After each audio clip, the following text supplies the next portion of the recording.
Hi guys, and we are back as usual. I would say good morning, good afternoon, good evening, depending on where you're watching us from. Today, I am in a very interesting place as usual.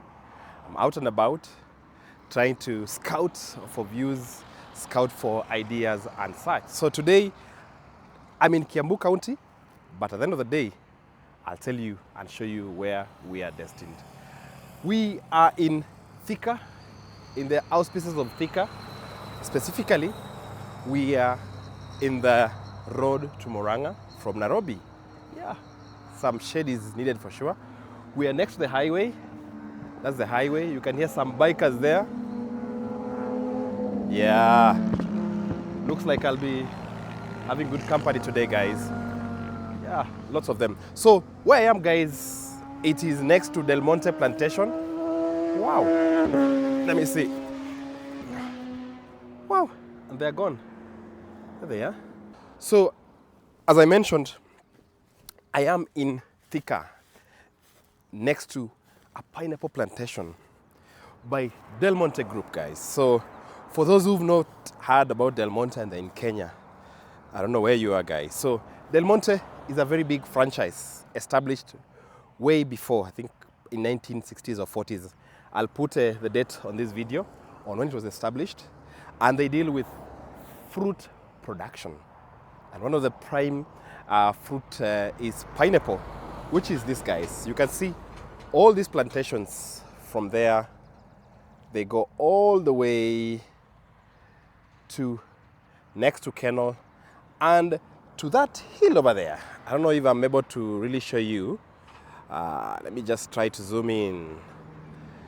That is Oldonyo Sabuk, guys. Oldonyo Sabuk is a national park, and I can tell you that Del Monte farms go all the way to Oldonyo Sabuk, and their prime product is pineapple. They transcend between two counties, which is Kiambu up to Nairobi County, or Nairobi County. And I can see one of their products here. Look like somebody planted it here by mistake, or it grew by mistake. Yeah, so Del Monte is here, guys. Let me just climb here. It's a bit noisy on the highway, so I can show you better view. Pineapple farming is one of the biggest farming in Kenya.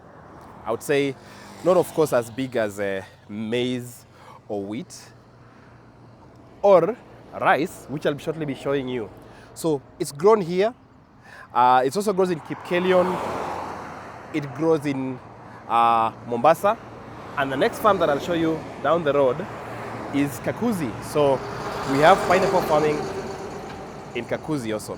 So that is the expanse and the good view of the land, guys, that Del Monte have, that they are growing pineapples. I hear that they lose 10% of their crop to theft. And as you can see, guys, they've tried to even put a soil berm. They have security towers. But it is what it is. I think in the business of farming or any business, you have to accept losses. Yeah, they've even done a ditch here and a patrol road to ensure that they catch guys who come to steal from them. So, as you enjoy your slice of pineapple, this is one of them sources, especially if you're enjoying Del Monte. Although Del Monte is worldwide, this is one of their farms here in Kenya. So, guys, let's go and adventure. Educate ourselves as we go down the road towards where rice is grown, which is Mwea. Thank you for always coming back to watch our content, guys. And I'd say thank you. Subscribe, drop a comment, like, and share. And let's enjoy and grow together, guys, on this our beautiful journey inside our beautiful world. So let's go, guys, as we take an adventure today on the road. Woohoo! Here we go.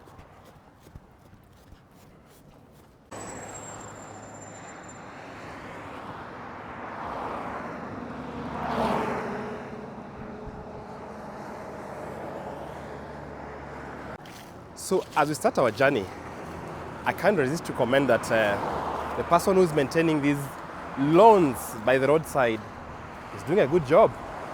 Look at that, guys. Beautiful manicured roadsides that give you nice vibes And of course, it appears that this leads to a very nice destination today that we'll enjoy together. So let's go, guys, and enjoy.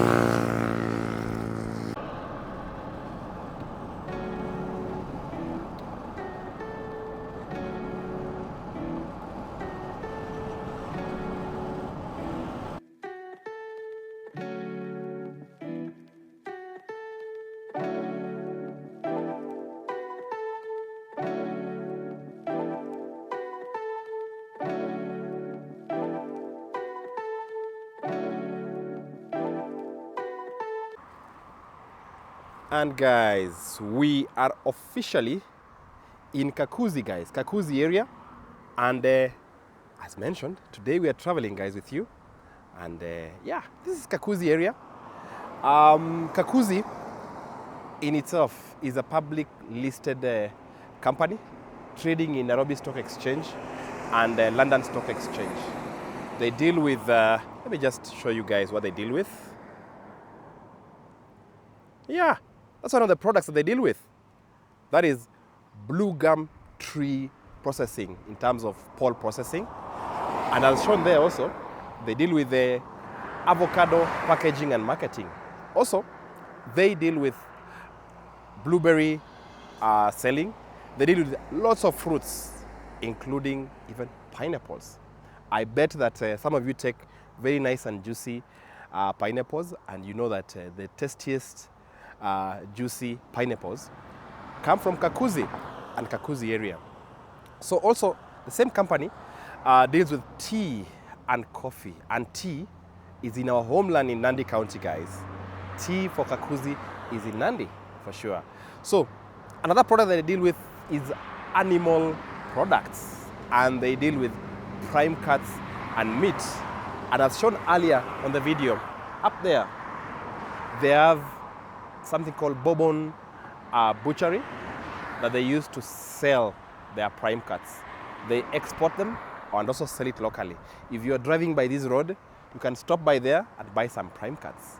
And that's Kakuzi for you guys in a clip.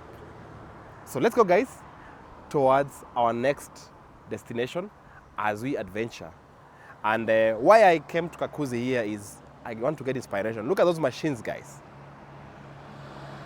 I hope one day we'll be selling our coffee and our prime cuts from our goats, inshallah. So let's pray for that better day. Let's pray for the inspiration. Let's walk with the giants and learn from the best. And with that, guys, with that nice background, why not? Let's just forge forward and go to our next destination. Enjoy, guys.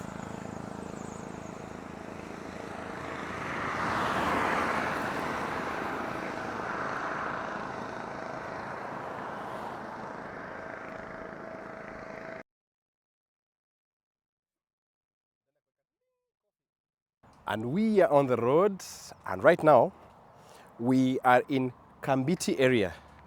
Kambiti, I don't know which county is it in.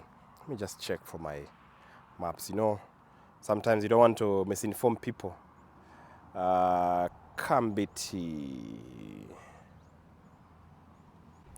So we are in Kambiti, and Kambiti is in Makuyu area, and it's in Murang'a County, guys. So why did I stop here? So Kambiti is the headquarter, aka the mecca of mango fruits. Here, the mangoes grow, I would say, nearly in the wild. As you can see, this plantation here, from the top there, all the way, those are mangoes, guys. And I think the weather is right here for mangoes to grow. It's extremely hot. If I compare where we just came from, which is Kakuzi, at the beginning of Makuyu, that place is green. It's not very hot. As you can see, avocados are growing there. Avocados don't love extremely hot weather because it scorches the fruit. But the mangoes love or want extremely hot but wet environment for it to be extremely sweet and juicy. As you can see, the land here is a bit sandy. Let's just walk with you. You can see some people have been even been excavating here, or even after the rains were plowing away here. Look at these guys. This is extremely sandy. And if you look at that, looks like it's not even people who've been excavating. The water has been washing away the sand here. And as you can see, when this tree is on its back, and as you can see, the roots are here. So mangoes are doing extremely well here. And as I've said, that is a mango plantation. And above us, on that side, there is a mango processing plant.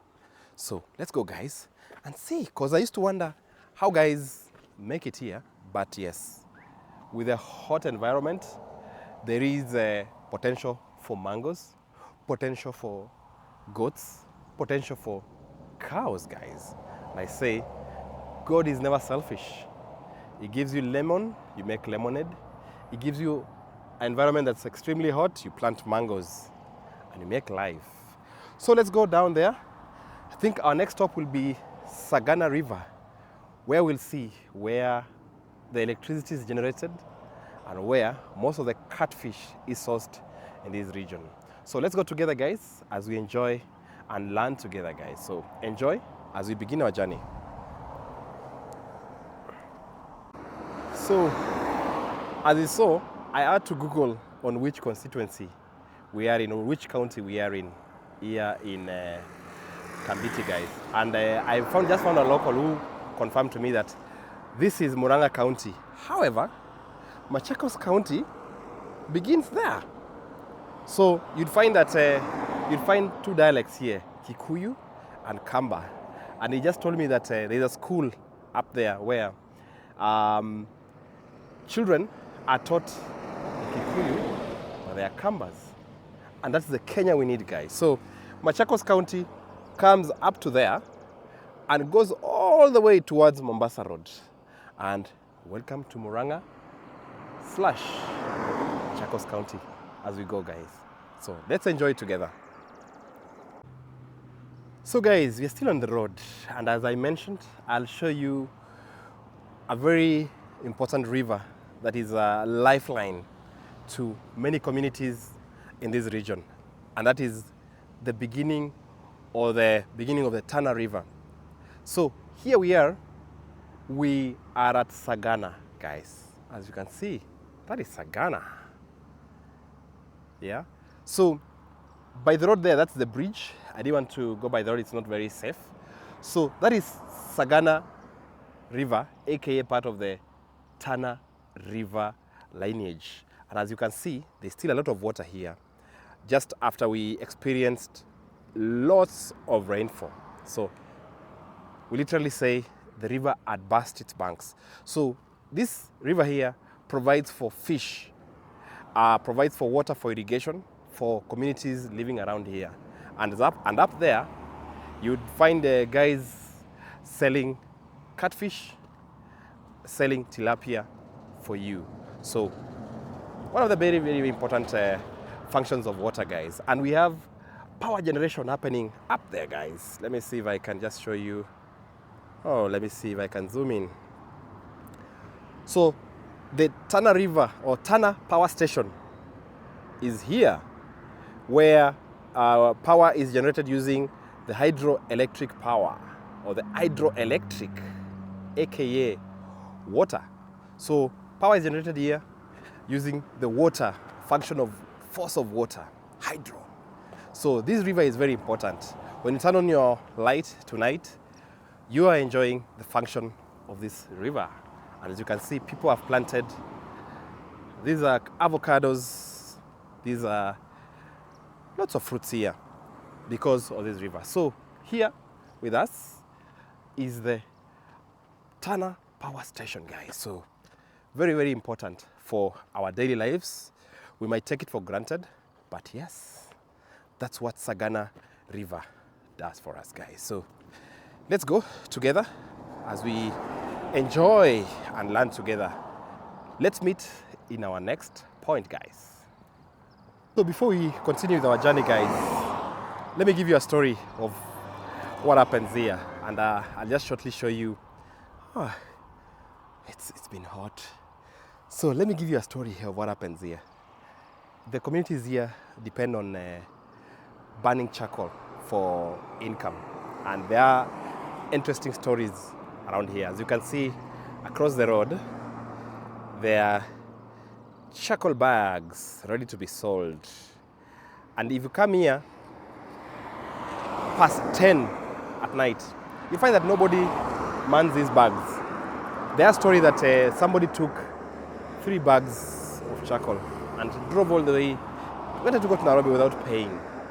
So he drove all the way to Thika, and apparently he found himself driving back. So he had to do like 3 drives, coming here, going back, coming here, going back, before he realized that he was not achieving anything. That's when he decided to put some money under a stone, and eventually he went home. So they say, don't steal charcoal from here. Just pay, or just put the money under the stone where the bags are. And that is wise nuggets of wisdom for me. Don't steal from these guys. Pay. Otherwise you'll come back 3 times. You waste your fuel. If you're having a motorbike, you will just be going round and round and round. And with that, enjoy the nuggets from Kalum Don. See you guys.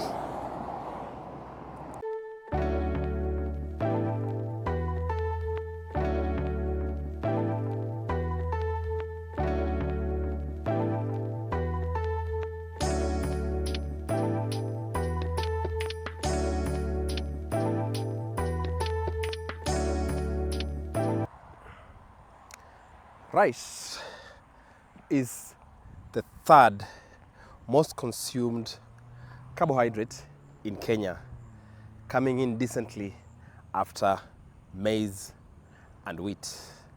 And that tells you guys that we are in Mwea. You can see all this green environment here. This is Mwea, Wamumu section. I'm not saying anybody is Mumu, but it's the name of this area. So Wamumu section is this area. The Mwea irrigation scheme is the biggest supplier of rice in Kenya. We have other schemes growing rice in Kisumu, but I can say this is the biggest supplier of rice in Kenya. It was established in 1954, and it covers an area of around 300,000 acres, and it supports around 18,000 farmers. They produce rice by flooding these fields over here in what we call rice paddies. As you can see, guys, fields start from all that place, goes round to that area and beyond, and behold, here is water flowing back from the rice paddies. Has changed lives, as I mentioned. It's managed through many, I would say, entities. One being cooperative societies, water regulation bodies. As you can see, we're in a busy highway, but we're really enjoying it. Water irrigation bodies and others. So they ensure that what a motorbike.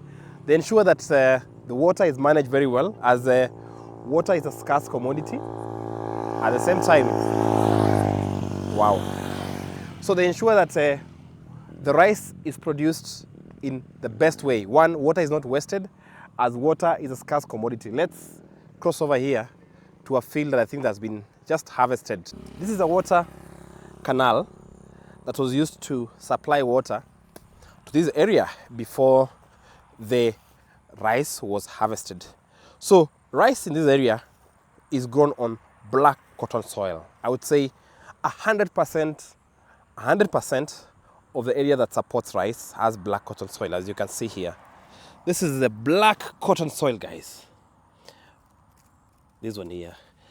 There are many attributes of the black cotton soil. Number 1 attribute is it doesn't retain water a lot.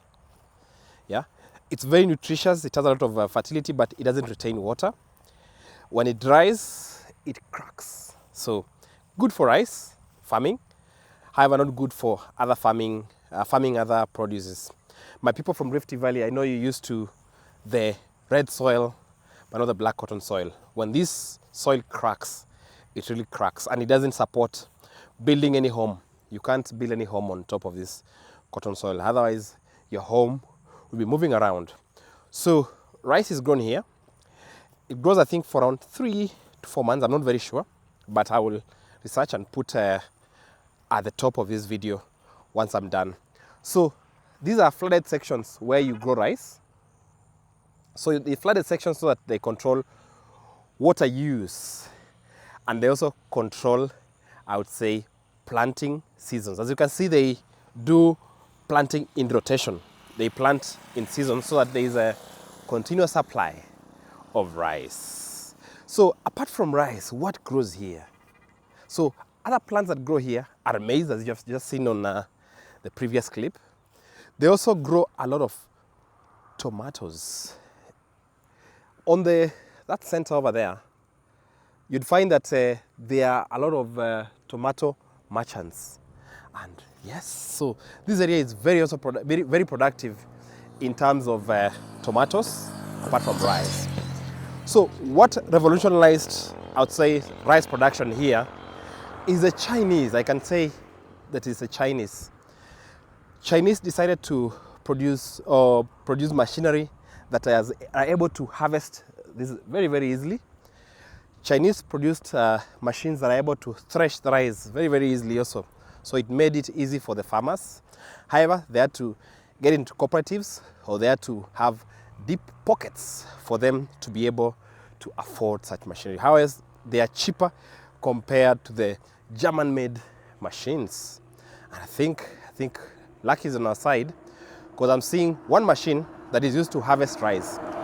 Previously, they used to harvest by hand, and they go and winnow and dry by the tarmac. And that's why you used to find, I would say, tarmac parts or stones in our rice. So mechanization has really improved on, I would say, harvesting of rice. So rice, on the other hand, also is planted by hand, however, and the spacing is from around 10-15 centimeters on heavily wetted paddies.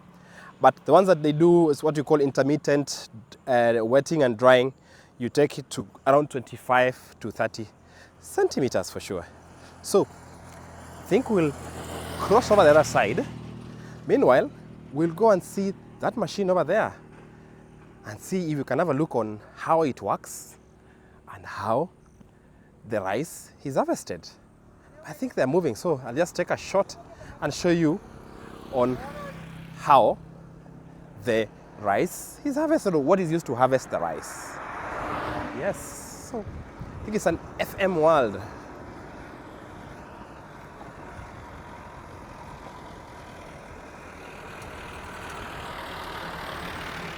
That's a rice harvesting machine, guys. As you can see, it looks like a combine harvester for sure. So for those who harvest wheat and rice nearly are of the same family and have the same nomenclature. So I think we'll cross over there and just have a sneak preview of rice that is about to be harvested. So guys, we are in the rice field, in a rice paddy, and this field looks like it's about to be harvested or about to be ready. So this is a rice, I would say, rice plant that's about to be harvested or about to be winnowed. Yeah. Yes. So this is how rice is planted in Mwea. As you can see, expansive lands. As you can see, the machine that is going over there is used to harvest. Let me see if I can get them before they disappear. Over there. Yeah, that one there. It's going. I think it's been harvesting this area. I'll show you a freshly harvested area in this field. So if you're here, what you smell is just smell of rice. Rice produced in Mwea is the basmati variety, ranging from the short grain to long grain. As you can see, the machine was having a hard time here because the paddies are very, very wet and the soil, as I said, is black cotton. However, the machines are tracked to prevent them from getting stuck. What a life, guys. As you can see, someone else is trying to use the manual intervention. Somebody is just harvesting rice there using the manual intervention. You have to know in life, you have to do what you have to do for you to get your food. So I think he's trying to do the manual intervention by cutting. So one of the biggest problems that they have here is birds, because these are grains, small grains that are edible by birds. As you can see, there's a bird flying away there. Let me see if I can, yeah, I've gotten him, that guy there. Among others, they're standing there. Yeah, lots of birds. So the birds usually cause a menace or mayhem to the farmers here, but when the rice is ready, they usually employ guys to chase them away. And as I said, it supports maize. As you can see, maize here, guys. I think this is not beans. I can see beans there. This is, how do you call it, man? For anybody who knows the name of this, they can drop it on the comment section. I think my brain has frozen. So let's go, guys, and see how this water is controlled and released to the paddies. And thank you for always watching, guys. If you enjoy your rice from Mwea, this is where it comes from. It's a very, very nice place. It's hot, it's warm, but with a touch of breeze. So let's go and see how the water is controlled, and you're able to see a water gate on that side. So let's walk, guys.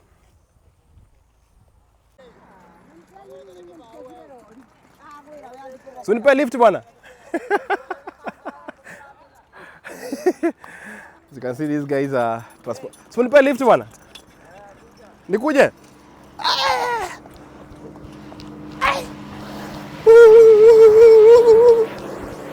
Mikey Bichoge.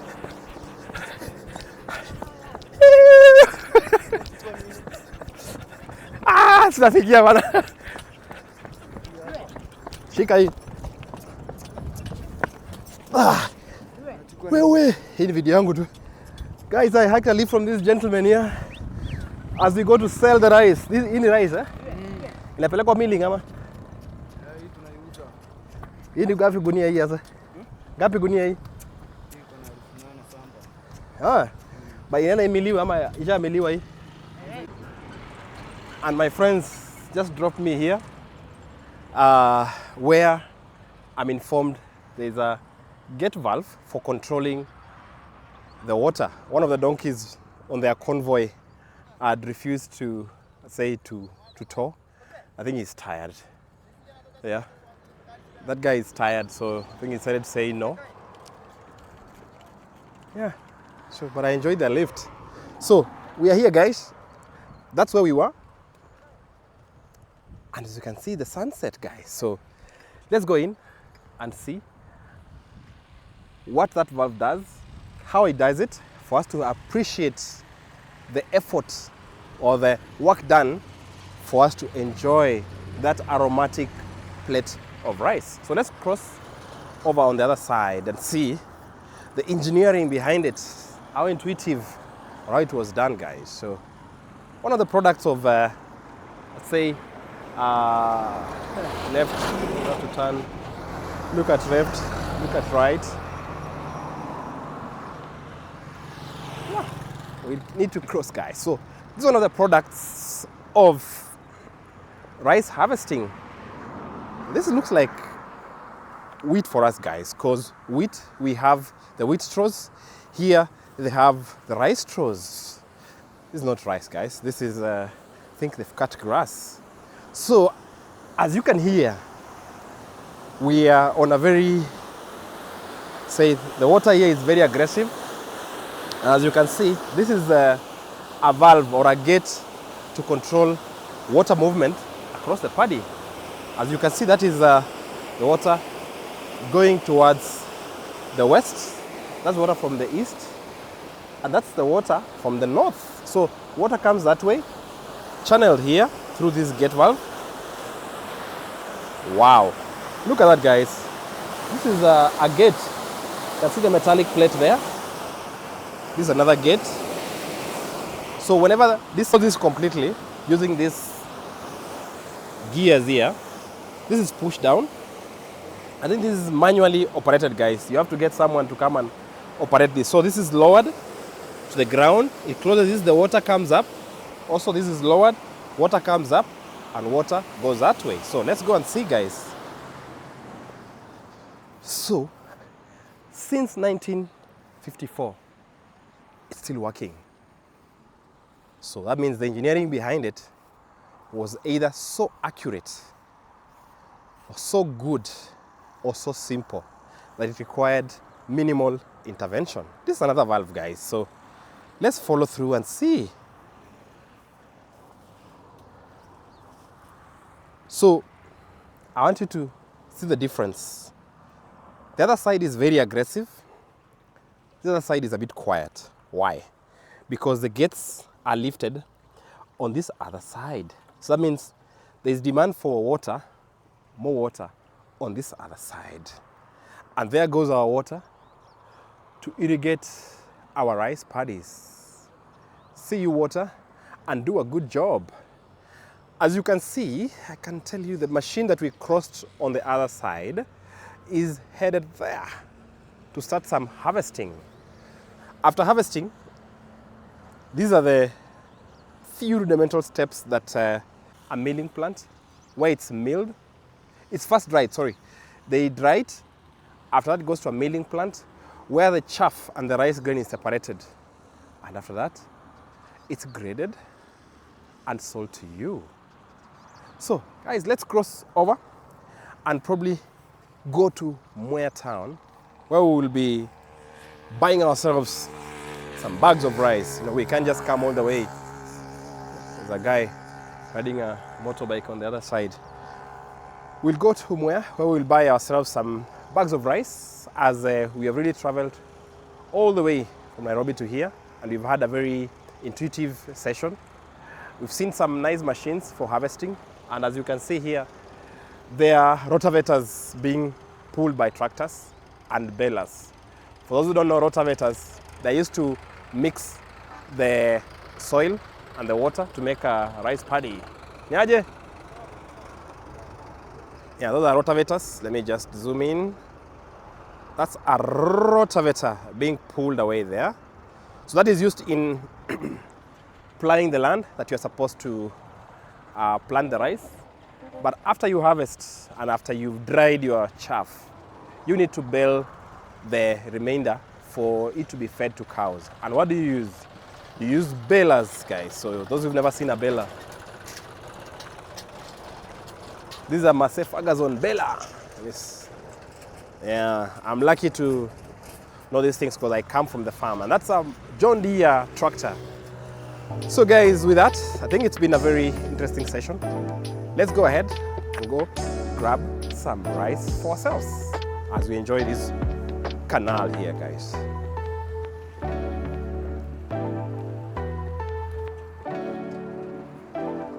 More water coming in, guys. That is a build, I would say, byproduct from rice, guys. Used to feed cows. I'm told it's very nutritious. It resembles the rods or the star grass that we use to feed our cows. So let's go and buy some rice.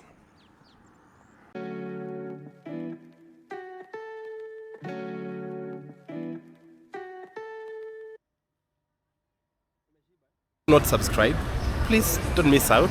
Subscribe. For those who interact with me on the socials, thank you very much. Please drop a comment, drop a like, and let's get moving. Have a good one, guys, and happy days, happy life, happy you.